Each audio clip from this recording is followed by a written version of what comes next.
Alors, bonjour.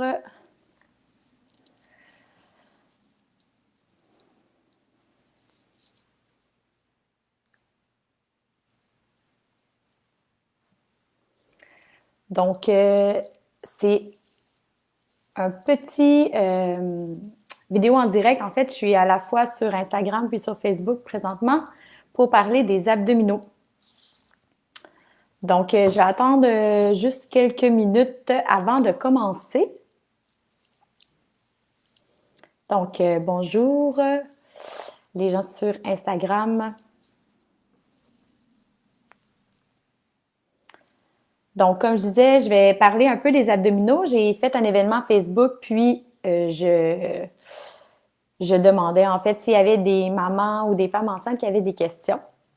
Donc, je vais répondre à ces questions-là. J'en ai eu peut-être une dizaine. Puis, on va faire le tour là, justement de tout ce qui est la question des abdominaux et bien entendu un peu de la rééducation postnatale du plancher pelvien avec tout ça. Donc, ça se connecte tranquillement. Donc, en attendant, je peux bien me présenter. Donc, je suis Sarah Baribeau.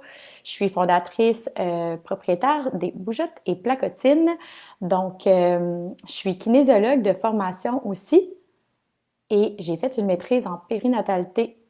Puis, je me donne comme devoir de toujours rester à jour au niveau des connaissances, étant donné que je donne plusieurs formations, autant à l'interne qu'à l'externe. Donc, c'est ça. Aujourd'hui, on va parler un peu des abdominaux. C'est vraiment quelque chose que je trouve extrêmement intéressant. Puis je sais qu'il y a beaucoup de mamans qui se posent des questions, quel exercice faire, quel exercice ne pas faire. Donc, soyez patiente. J'attends encore 2 minutes pour commencer. Puis si vous avez des questions, vous pouvez me les écrire en commentaire. On va parler de la diastase, on va parler de quel exercice faire en rééducation postnatale immédiate, comment savoir si on peut progresser dans un exercice. Puis là, mon regard va passer d'une place à l'autre. Donc, gênez-vous pas si pendant que je parle, vous avez des petits pop-up là, de questions qui se manifestent. Posez-moi-les. Donc, je vais commencer en fait par rapport justement aux questions qui m'ont été posées sur Facebook. Puis vous allez voir là, vous allez avoir un cours d'anatomie aujourd'hui. Donc la question qui revient souvent va être quelle progression on peut faire dans une rééducation postnatale immédiate au niveau justement des abdominaux. Donc comment on fait pour savoir si je peux faire des exercices des abdominaux? Et en plus que c'est pas très clair ce que le médecin va dire en postnatal, donc souvent on dit faites des respirations, puis après ça on sait plus trop quoi faire. Donc ce qu'il faut comprendre, c'est que durant la grossesse, le ventre grossit, puis va étirer vraiment beaucoup au niveau des abdominaux, puis en moyenne là, ils vont s'étirer jusqu'à 15 cm. Donc la première chose à comprendre, c'est que nos abdominaux ils vont être beaucoup plus étirés et heureusement, on a des hormones qui permettent à nos tissus de s'étirer plus qu'à l'habitude. Donc, nos abdominaux, en fait, là, on a vraiment plusieurs couches abdominales. Donc, on a le transverse de l'abdomen que vous pouvez vraiment imaginer comme un corset qui va vraiment faire le tour de la taille. Puis c'est lui qui va, entre autres, affiner la taille. Donc, vous pouvez vraiment imaginer qu'il va faire le tour. Puis celui-là, en fait, ce muscle-là, c'est le muscle le plus important, en fait, le plus profond pour une rééducation postnatale. Ensuite, il va avoir les obliques, qui va avoir les grands obliques, puis les petits obliques en avant qui vont permettre justement de faire la torsion, bon, inclinaison, etc. Puis on a les grands droits, puis c'est ceux les plus superficiels, donc c'est ceux que l'on voit. Donc, c'est ceux qui vont être découpés, c'est ceux qu'on va voir justement la caramel qui est tout ça. Puis, c'est ces grands droits-là qui sont vraiment attachés du sternum jusqu'au pubis, qui vont vraiment être étirés durant la grossesse, jusqu'à 15 cm. Donc, il faut d'abord comprendre que nos muscles abdominaux sont vraiment étirés. Puis, ce qu'on va viser, en fait, notre priorité en postnatal, c'est qu'on veut justement que nos abdos reviennent à une longueur ou à une fonctionnalité normale qui va permettre justement de faire nos activités quotidiennes, de ne pas avoir de descente d'organes, de ne pas avoir de blessures au dos. Donc, ce qui est intéressant, c'est que dans le corps humain, on a des petits muscles très, très, très profonds qui, justement, sont plus près du squelette, donc qui vont être responsables de solidifier au niveau du squelette, là, je dirais le stabiliser, et aussi de soutenir au niveau des organes, entre autres. Donc, le transverse, là, étant vraiment large et autour, il va travailler avec le plancher pelvien qui, lui, va vraiment être dans le fond du petit bassin. Donc, il va soutenir au niveau des organes. Puis, notre transverse, ben, il fait le tour, puis il va travailler aussi avec notre diaphragme, qui est un muscle respiratoire dans notre cage thoracique. Donc là, je vous disais, c'est théorique, là. Et ces muscles-là, en fait, vont travailler ensemble avec des muscles dans le dos, les multifides. Ces muscles-là, s'il y en a un qui va pas bien, les autres iront pas bien parce que c'est ensemble, quand ils se contractent, qu'ils vont créer un étau. Donc, la question, comment on fait pour recommencer? Il faut d'abord s'assurer que ces muscles-là, se renforcissent, soient pas trop blessés aussi par rapport à la grossesse. Donc, on a tout un historique différent par rapport à notre grossesse et notre accouchement. Et qui fonctionnent bien ensemble aussi. Donc, qu'il y ait un bon contrôle moteur qui soit synergique. Si on commence en faisant des redressements assis, par exemple, bien là, on va juste isoler le travail de notre grand droit de l'abdomen. On ne travaillera pas notre musculature profonde qui est responsable de stabiliser notre squelette, de soutenir nos organes. Donc, ça se pourrait très bien qu'il y ait des problématiques qui surviennent plus tard, des descentes d'organes, une diastase qui persiste, des choses comme ça. Donc, il faut vraiment s'assurer que le mécanisme soit bon, donc que le contrôle soit bon en postnatal immédiat. Donc, c'est pas fou, en fait, dans tout ce qui est recommandation en postnatal immédiat, d'avoir des exercices de respiration. Parce que, comme je disais, le diaphragme, il travaille avec le transverse, le plancher pelvien. Donc, la première chose, ça va être de repartir un peu ce contrôle moteur-là en faisant des exercices où, à l'inspiration, on va être en relâchement, puis à l'expiration, on veut venir contracter notre plancher pelvien, notre diaphragme va remonter, donc on va créer cette espèce d'étau-là qui va justement soutenir notre squelette et nos organes. Donc, il va venir stabiliser. Donc, on veut s'assurer justement qu'il y ait ce mouvement-là. Donc, oui, dans une des questions, c'est est-ce que je vais absolument faire des exercices de plancher pelvien? Bien oui, parce qu'il travaille avec notre transverse de l'abdomen, avec notre diaphragme. Donc, d'abord, c'est de développer ce genre de proprioception-là, de ce contrôle-là, d'être capable justement de respirer puis de contracter la bonne musculature. Puis là, je dis ça, puis en même temps, je sais très bien que le transverse de l'abdomen, c'est pas un muscle qui est facile à contracter. Donc, c'est un muscle qu'on peut pas dire comme un biceps, je contracte, ou un quadriceps, il faut comme lui faire un mouvement. Puis souvent, le mouvement, ça va être au niveau du bas du ventre. On va dire, bien, à l'expiration, engagez votre plancher pelvien parce que déjà, ça va aider à contracter au niveau du transverse. Puis venez aplatir un petit peu le bas du ventre ou imaginez que vous rapprochez les os des hanches. Souvent aussi, je vais dire un petit truc, c'est sûr quand on engage le transverse, on va vouloir avoir la taille la plus allongée possible. Ce qui fait aussi créer de l'espace puis qu'on diminue justement la pression sur notre plancher pelvien. Fait que ça peut être un petit truc parce qu'on parle souvent d'exercice en postnatal, mais c'est important dans la vie quotidienne aussi à l'extérieur, dans la vie d'une nouvelle maman, de penser à rester grande, ce qui va diminuer la pression au niveau du plancher pelvien, la pression au niveau de la diastase aussi. Et ça va faciliter l'engagement au niveau du transverse de l'abdomen. Donc, au niveau des étapes, la première chose, c'est justement s'assurer que le mécanisme est bon. Donc, on sait comment forcer. On sait justement, après, on va pouvoir enchaîner avec des exercices plus précis au niveau des abdominaux, mais il faut d'abord comprendre qu'à l'expiration, on veut contracter le plancher pelvien, puis à l'inspiration, on veut le relâcher. Donc ça fait vraiment partie d'une rééducation. Puis on va faire expire, on engage le plancher pelvien, on va engager le transverse de l'abdomen aussi. Ce qu'on va dire, en fait, pour protéger au niveau du plancher pelvien et des abdominaux, entre autres la ligne blanche, là, je vais en parler au niveau de la diastase un petit peu plus loin. Ça va être vraiment important de, justement, dans nos activités, de contrôler dans nos activités de la vie quotidienne l'augmentation de pression intra-abdominale.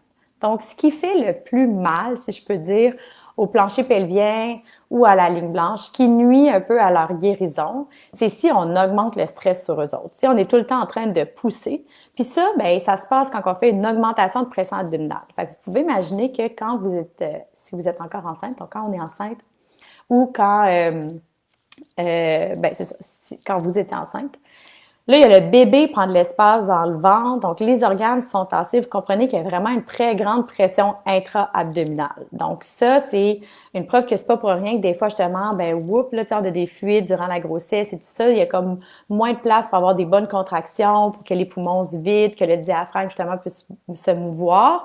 Donc ça, c'est un exemple d'augmentation de pression intra-abdominale. En postnatal, à toutes les fois, en fait, qu'on va inspirer puis forcer, ou qu'on va justement soulever une charge, bien ça fait forcer puis ça fait augmenter la pression intra-abdominale. Et ça, à toutes les fois qu'elle augmente, bien la pression va aller où il y a des faiblesses. Bien, en fait, va nuire où il y a des faiblesses. Donc, ça va aller au niveau du plancher pelvien, puis au niveau de la diastase, au niveau de la ligne blanche. Donc, il faut en être conscient pour contrôler nos mouvements aussi. Donc, si je prends mes sacs d'épicerie ou mon enfant de 3 ans dans mes bras, bien, d'en être consciente, puis d'expirer, de faire peut-être une contraction du plancher pelvien, d'expirer pendant qu'on va soulever le poids. On va contrôler ainsi au niveau de la pression intra-abdominale. Donc, plus on va pouvoir avancer en postnatal, on va vouloir augmenter la pression intra-abdominale, mais au fur et à mesure que notre musculature profonde aussi se renforce. Donc, ça m'amène finalement à l'autre question, c'est quoi les repères de progression au niveau du postnatal?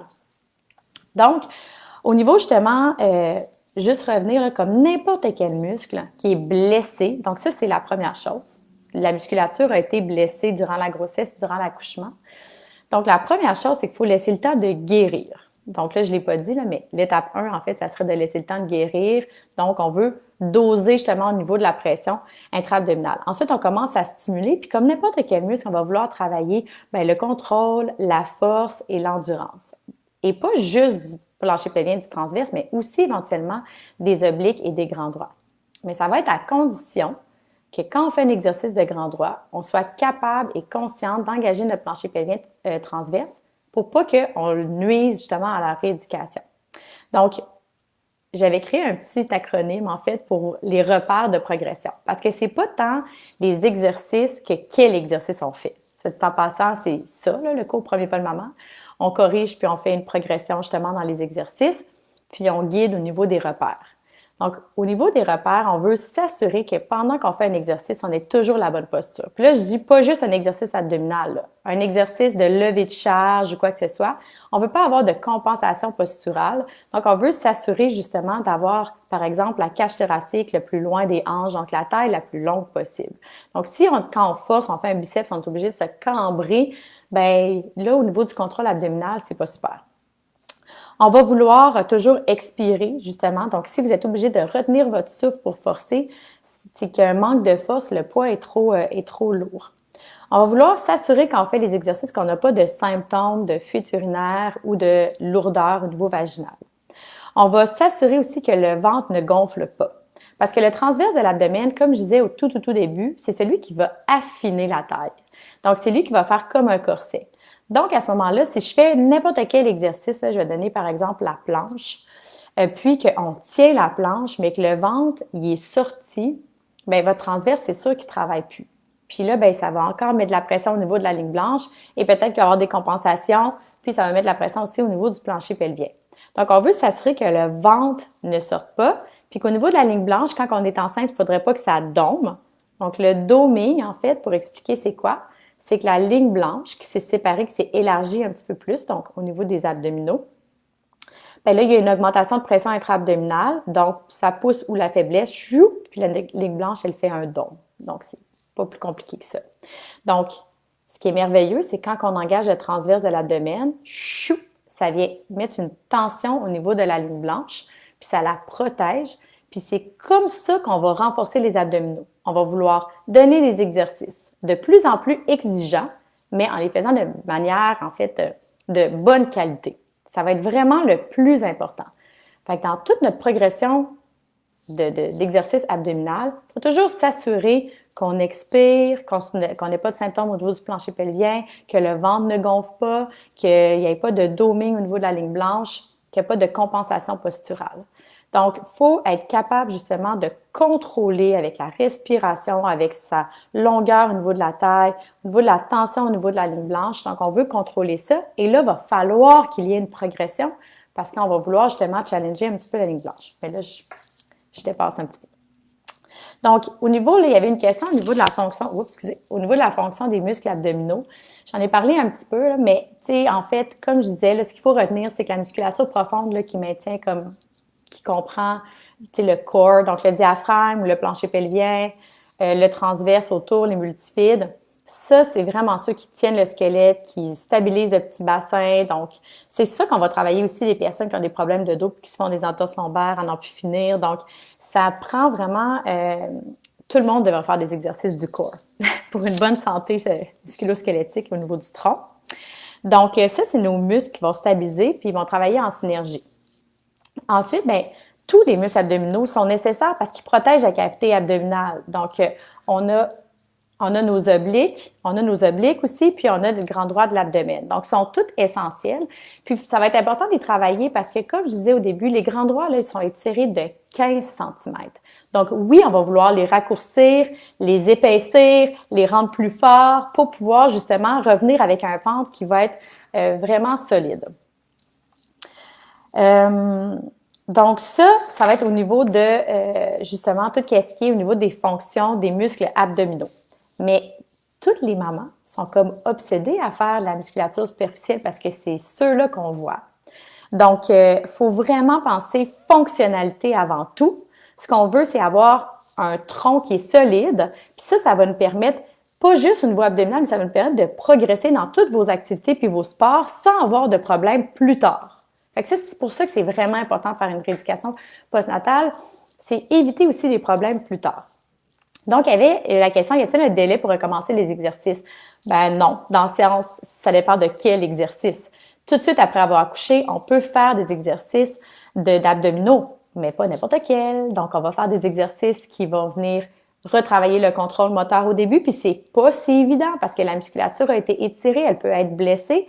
Le muscle est foulé. Les muscles sont foulés d'une certaine manière. Donc, quand je me foule une cheville, les nouvelles recommandations, c'est pas l'immobilisation maintenant. C'est, OK, ben tranquillement, on va soit faire des contractions isométriques, on va mettre un appui, on va faire de la mobilité. Donc, c'est un peu le même principe. Les muscles sont foulés, donc on va pas vouloir ne rien faire parce que sinon, la musculature va s'atrophier. Donc, la pire chose qu'on peut faire, c'est comme rester couché pendant 40 jours. Parce que la musculature, elle, quand ça va être le temps de recommencer, ben, on va être pire qu'avant l'accouchement. Donc, l'important, ça va être la progression à partir de jour 1. C'est pas grave si elle commence jour 10, mais l'important, c'est qu'il y ait une progression sur, je vous dirais, l'année postnatale. Donc, selon votre objectif, vos objectifs et selon de où vous partez, bien entendu. Donc, quels exercices sont adaptés justement pour le postnatal? Ben, ça revient un peu à dire justement, c'est des exercices qui vont d'abord travailler justement juste le plancher pelvien puis le transverse, puis éventuellement ça va être plancher pelvien transverse oblique, grand droit. Puis donc tout ce qui va beaucoup augmenter la pression intra-abdominale. Puis tu sais, on pense juste à des exercices d'abdominaux, mais un des mouvements qui par exemple va augmenter le plus la pression intra-abdominale, ça serait par exemple lever une charge très lourde au-dessus de notre tête.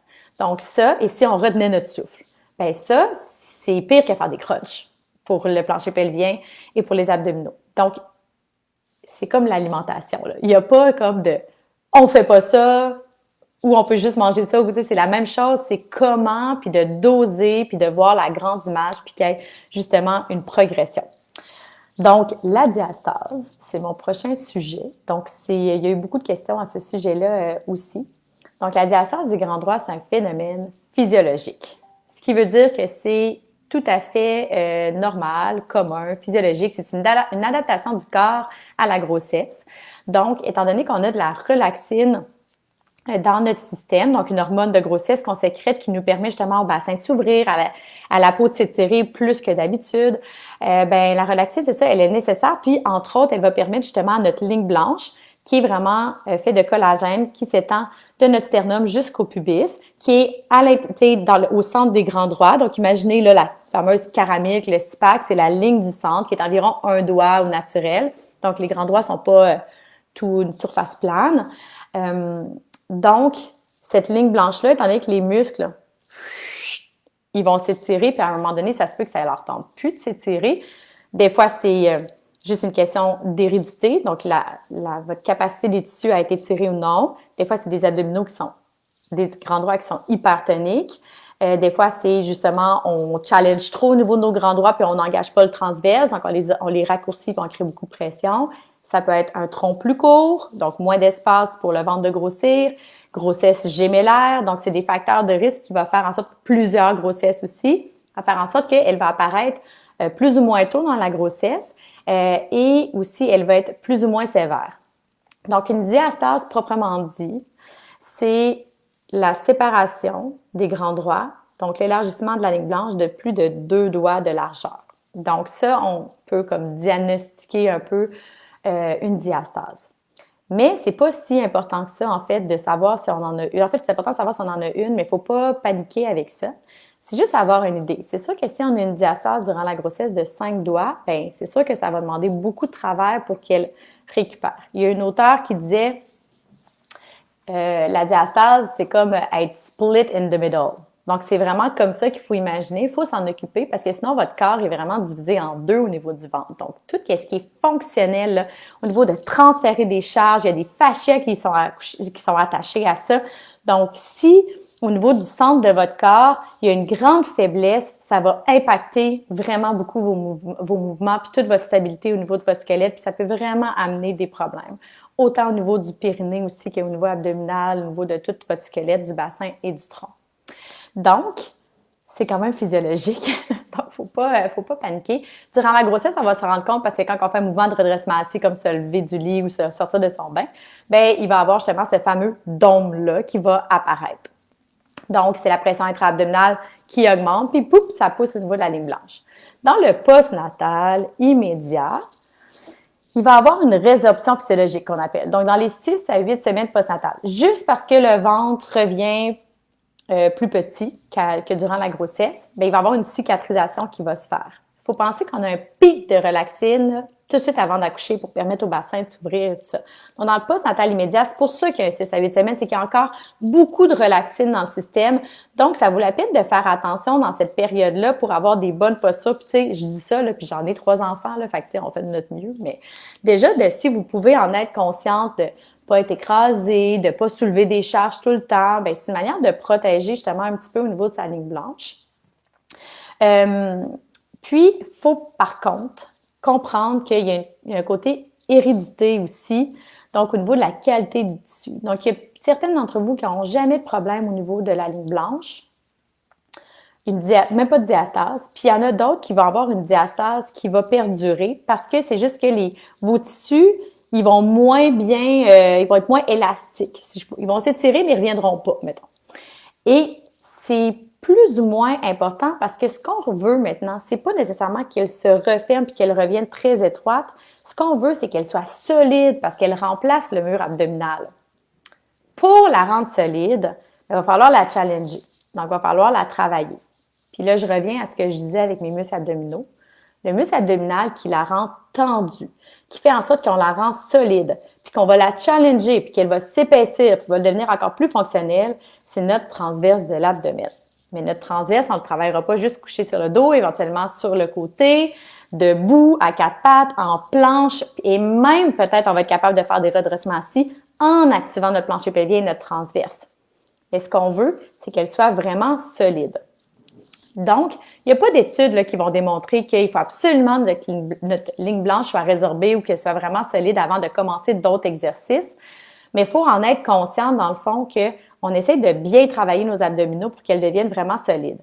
Donc, le problème, c'est que si en postnatal immédiat, on accouche, puis on fait des crunchs, bien, faire un redressement assis, ça inhibe le travail du transverse, là, surtout en postnatal immédiat, là, où il ne s'engage vraiment pas par lui-même.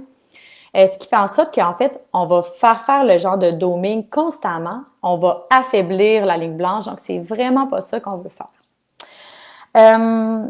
Donc, au niveau des exercices, ben, comme je disais, tu sais, c'est d'être consciente de comment on fait les exercices, puis comment notre ligne blanche réagit, puis comment justement, si les repères que je parlais tout à l'heure, on est capable de les contrôler. Puis c'est là qu'on va augmenter. Donc, ça se peut que certains d'entre vous soient capables de venir à faire une planche avec, tu sais, le transverse engagé, une bonne conscience corporelle. Puis là, ben, vous faites des planches de 10 secondes, puis là, ben, éventuellement de 15 secondes, de 20 secondes, tout ça. Puis il y en a d'autres que ça se peut que ça prenne vraiment beaucoup de temps parce qu'ils ont eu une césarienne, puis là, ben, ils ont perdu la sensibilité justement au niveau du transverse. Mais je veux juste dire qu'on n'attend pas ça pour s'activer en postnatal. Donc, le plancher pelvien transverse, il faut imaginer qu'il y a vraiment une progression. Puis je veux que vous compreniez c'est quoi l'augmentation de pression parce que vous allez pouvoir choisir vos sports en fonction de ça. Donc, si par exemple la natation, les piscines publiques vont ouvrir bientôt, il n'y a pas de problème pour la diastase ou pour le plancher pelvien. En à l'horizontale, il n'y a pas une augmentation de pression, on flotte. Donc, pour certaines. Nager, ça va être une bonne idée. Faire du vélo stationnaire, si on n'est pas toujours penché vers l'avant, tu sais, qu'on fait attention, ben on peut commencer à le faire. Marcher, on peut aller activer justement son cardiovasculaire parce que ça fait du bien à la tête puis on veut être active. Donc moi, je vais jamais freiner une maman à dire tu restes couché, c'est sûr que non. Il y a toujours moyen de faire un choix d'exercice qui va respecter nos chaînons les plus faibles, notre plancher pelvien et notre ligne blanche. Donc c'est deux choses qui se font un petit peu parallèles. On fait notre rééducation, puis on fait notre retour cardiovasculaire un petit peu en parallèle. Dans les deux cas, c'est une progression qui va être vraiment, vraiment importante de comprendre. Il y avait une question par rapport justement, encore une fois, à l'allaitement, puis la relaxine, tout ça. En fond, premièrement, on a toute une quantité de récepteurs de relaxine différents. Vous le savez probablement, puis vous pouvez en parler à justement votre mère et tout ça, au niveau de l'hérédité. Il y a des filles qui déjà étaient hyper laxes. Donc, vous avez beaucoup de récepteurs de relaxine. Donc, faut être au courant justement que votre peau, là, elle va se modifier probablement encore beaucoup, puis vous êtes encore justement probablement encore sensible à ce taux de relaxine-là. Puis il faut comprendre, là, on parle beaucoup des abdominaux, mais au niveau du plancher pelvien, c'est quand même soutenu par un système ligamentaire. Donc avec la relaxine, ben là, les ligaments sont plus lousses qu'avant, donc il va falloir peut-être une progression qui va être plus lente. Les études vont dire, la relaxine, on peut mettre bien des affaires sur sa faute dans les 0-3 mois. Au-delà de 3 mois, on pourrait plus vraiment dire que c'est de la faute de la relaxine. Ben là, moi, je vais parler de ma vie personnelle. Moi, l'allaitement a vraiment fait une différence sur l'élimination de ma relaxine. Donc, ce que ça fait, l'allaitement, en fait, c'est que ça inhibe l'élimination de la relaxine. Donc, on sécrète plus d'endorphine en postnatal. Oui, on sécrète l'endorphine. On ne sécrète plus de relaxine en postnatal, mais ce qu'on avait, ben là, on l'élimine. Si je peux donner une image, on l'élimine progressivement. Et quand on allaite, la prolactine fait en sorte qu'on va moins, justement, éliminer rapidement la relaxine. On commence à penser que le retour des règles pourrait être un signe qu'on a plus ou moins de relaxine dans notre système. Mais ce que j'allais dire personnellement, c'est que moi, ma dernière de mes 3 filles, je l'ai allaitée très longtemps, puis ça m'a pris vraiment 1 an là, avant que je sente que ma ligne blanche était bien tonique, que j'étais capable de faire, puis comptez sur moi, là, j'ai fait des exercices jour 1 postnatal. Mais tu sais, c'était vraiment génétique, tu sais, c'était vraiment la qualité de ma peau. Ma peau était plus molle, plus laxe, puis ma ligne blanche a été long avant que je sois capable, puis ça m'a pris une bonne année, pas juste 3 mois. Puis je savais que fallait que je fasse du renforcement abdominal. Puis c'est là le truc, c'est oui, on fait une rééducation postnatale immédiate, mais dans le fond, ça, c'est juste un début. Donc, on fait de la rééducation postnatale immédiate, puis on continue avec des exercices de gainage, puis on rentre les exercices un peu plus intenses au niveau abdominal. Puis, il y avait une question justement par rapport à ça. Si j'ai pas de problème de plancher pelvien, est-ce que je dois justement faire quand même des exercices de rééducation? Puis, est-ce que je dois rester comme vitam aeternam dans la rééducation postnatale? En fait, l'important, c'est ça, c'est qu'il y a une progression. Puis, tant mieux si le plancher pelvien, il n'y a pas de problème. Mais le transverse, lui, on le sait pas. Ça dépend de chaque personne. Mais, tu sais, du gainage, je pense que dans la vie d'une femme, étant donné qu'il y a eu une faiblesse, puis que la ménopause, puis qu'il y a des hormones, je pense que c'est important d'être consciente. C'est juste une manière de travailler, de toujours penser à engager son plancher pelvien, mais surtout à engager son transverse, avoir une bonne posture. Puis c'est pas juste pour les femmes, là, c'est pour tout le monde, en fait. Donc, quand vous faites des exercices de la musculature superficielle, oui, vous allez pouvoir en faire, mais assurez-vous que la musculature profonde suive puis qu'elle est bien engagée. J'espère vraiment que je simplifie, là, que je parle pas juste comme trop de manière scientifique, mettons, comme quand je parle à mes kinésiologues. Donc, est-ce que, j'avais une question, là, puis là, je trouve ça important, justement, est-ce que l'allaitement affaiblit la ligne blanche? L'allaitement n'affaiblit pas la ligne blanche. La ligne blanche, elle a son état en postnatal, puis la relaxine, elle impacte, oui, au niveau de la ligne blanche, mais elle n'affaiblit rien, là. C'est l'allaitement, il affaiblit rien. Fait que, en fait, c'est de justement faire attention avec les mots parce que là, des fois, on dit « Ah, on sécrète de la relaxine », puis non, postnatal, on n'en sécrète plus. On sécrète des endorphines, oui, quand on allaite. Mais, bien entendu, une femme qui déciderait de ne pas allaiter, ça aurait un impact justement au niveau hormonal. Il y aurait un retour des règles plus rapidement aussi. Puis, justement, elle aurait peut-être moins d'impact au niveau de la relaxine. Mais je vous dirais que l'important là dans tout ce que j'ai dit là, depuis le début, ce qui est vraiment important, c'est de comprendre qu'il faut progresser. Puis il y a vraiment une manière d'être proactive, puis il n'y a pas de moment clé ou charnière. Il n'y a pas de moment tant de mois, c'est ça, tant de mois, c'est ça. Ça dépend de l'histoire de chacune, comment elle s'est entraînée durant la grossesse, sa génétique, son accouchement, qu'est-ce qu'elle a fait après avoir accouché, comment ça va avec son bébé. Parce que si elle ne dort pas, ben c'est sûr que ça impacte si elle est stressée, son allaitement. Donc, tout ça, là, c'est multifactoriel. Donc, vous allez avoir toute votre propre progression. Mais ça en prend une, puis c'est un continuum, puis ça se pourrait que dans votre progression, parfois, là, oups, ça va mieux, puis là, vous prenez un petit peu, puis hop, il va falloir stabiliser, puis parfois même, il va falloir un petit peu ralentir pour reprendre un élan, pour repartir par la suite. Ce qu'on veut éviter dans le postnatal, c'est de faire comme, et je le vois souvent, parce que dans le premier pas de maman, là, les filles sont vraiment rigoureuses, puis elles vont faire attention. Puis c'est comme si mentalement, après le premier pas, c'est comme « OK, je peux tout recommencer ». Pourtant, c'est là, je pense que ça se passe. C'est là qu'il faut continuer à bâtir ce qu'on fait, à installer la base encore plus solide, à progresser, faire 2 pas en avant, parfois reculer d'un petit pas, puis recommencer. Puis je vous dis, là, souvent, moi, ce que je vois, c'est que 6 mois postnatal, j'ai des mères bien plus en forme qu'avant. Puis savez-vous pourquoi? Parce qu'elles ont priorisé l'activité physique dans leur vie. Donc, c'est ça qui fait vraiment la différence, c'est de faire des exercices, de s'activer souvent, d'en faire un petit peu souvent. Donc, c'est pas de faire 2 gros entraînements par semaine, surtout pas en postnatal immédiat, mais c'est d'en faire un petit peu souvent, puis éventuellement, ça sera plus intense, plus long et tout ça, mais c'est de prendre le temps justement de récupérer, puis habituellement, ça va bien. Faut juste le faire. Faut pas trop se poser de questions, faut pas avoir trop d'attentes, faut juste le faire et développer, je dis souvent, développer un ressenti, vous êtes votre meilleur guide.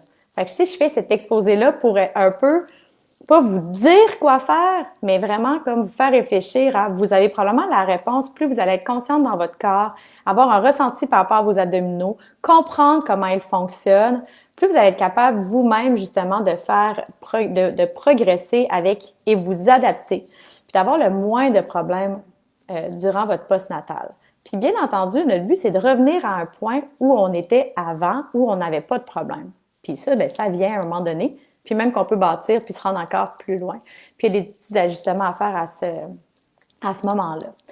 Donc, notre cours de rééducation postnatale immédiate, c'est ça. Parce qu'on le sait qu'il y a très peu d'informations ou de guides pour les mamans qui viennent d'accoucher et qui ont envie d'être proactives. Donc, 0 à 3 mois, si on ne fait pas un cours comme Premier pas de maman, il va y avoir une guérison physiologique qui va se faire. C'est pas grave, mais ça se peut qu'après 3 mois, la maman qui a fait le Premier pas de maman, bien, elle soit rendue un petit peu plus loin dans sa progression juste parce qu'elle a commencé plus tôt. Mais c'est à ce niveau-là, là, 0-3 mois, je vous dirais juste, soyez consciente que le corps guérit encore de l'accouchement, donc c'est pas nécessairement le temps là, de se challenger au maximum. La progression va être beaucoup plus lente, puis à partir de 3 mois, étant donné qu'il y a eu une guérison, que justement les hormones sont revenues un peu plus à la normale, mais là, habituellement, la progression va un petit peu plus vite. Mais ce qu'on fait dans le premier pas de maman, c'est développer aussi votre conscience corporelle, puis c'est ça un peu qui vaut la peine. Puis là, maintenant, j'ose en parler parce qu'on l'offre en ligne, donc il n'y a plus de limite géographique, que vous soyez du Saguenay ou de la Belgique. Donc, j'ai fait le tour de mes questions, mesdames. Si vous en avez davantage, vous pouvez juste les mettre, mais sinon, J'espère avoir répondu vraiment à vos questions au niveau des abdominaux. Sachez que ce n'est pas noir ou blanc. Sachez que vous avez toute votre histoire de grossesse, d'accouchement. Vous avez tout votre passé de sportive ou de non sportive. Vous avez toute l'hérédité, la génétique au niveau de vos tissus. Mais il y a un point commun. C'est, oui, de faire des exercices, puis de progresser, puis de développer cette conscience-là pour être capable de s'adapter, d'ajuster les exercices, puis de s'adapter dans notre progression. Donc, je vais répondre aux questions aussi vraiment en écrivant sur l'événement Facebook. Donc, si vous me suiviez sur Instagram, vous pouvez aller sur l'événement Facebook qui s'appelle Facebook Live sur les abdominaux. Puis, je vous souhaite une excellente journée et re-bienvenue à toutes les mamans qui reprennent nos cours extérieurs cette semaine à Québec et à Sherbrooke. Et pour celle de Montréal, ça reprend le 15 et on a toujours nos cours en ligne via Facebook, via Zoom plutôt. Donc, je vous souhaite une excellente journée. Donc, merci à toutes d'avoir été là.